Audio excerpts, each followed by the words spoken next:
S.C. Verma, some mechanical properties of matter का numerical 16. A 5 centimeter long straight piece of thread is kept on the surface of water. Find the force with which the surface on one side of the thread pulls it. Surface tension of water is equal to 0.076 Newton per meter. तो एक पानी यहाँ पे लिया है water जिसका surface tension 0.076 ये value होगी वो हमें गिवन है। अब ये जो वाटर सरफेस होगा इस सरफेस पर अगर यहाँ पे थ्रेड रखा हुआ है 5 सेंटीमीटर का और हमें कहा है कि उस थ्रेड को कितने फोर्स से खींचा जाएगा, पुल कितना होगा, वो फोर्स फाइंड करो। तो सबसे पहले हमें सरफेस टेंशन, यहाँ पे जो कॉन्सेप्ट होगा वो सरफेस टेंशन का है।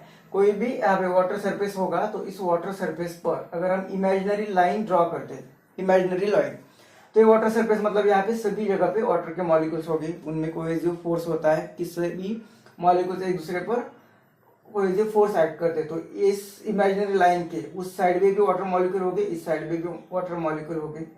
अब ये वाटर मॉलिक्यूल और यहाँ पे भी वाटर मॉलिक्यूल होगी, तो ये वाटर मॉलिक्यूल इससे इस साइड में खींचेगा, ये वाटर मॉलिक्यूल इससे इस साइड में खींचेगा। मतलब यहाँ पे फोर्स, सभी मॉलिक्यूल्स एक दूसरे को अपनी तरफ खींच रहे हैं और ये जो फोर्स होगा ये फोर्स इस इमेजिनरी लाइन को परपेंडिकुलर होगा। अब ये फोर्स जितनी लाइन बड़ी होगी उतना वो फोर्स बढ़ता जाएगा, जितनी लाइन बड़ी उतना फोर्स बढ़ता जाएगा, मतलब ये प्रोपोर्शनल होगा। तो हम फोर्स एक यूनिट लेंथ लेके उस फोर्स को फाइंड कर सकते हैं। मतलब ये जो फोर्स होगा वो फोर्स पर यूनिट लेंथ जो होगा उस क्वांटिटी को कहते हैं सरफेस टेंशन। एक क्वांटिटी होती है सरफेस टेंशन जो हमें ये वैल्यू दी हुई है।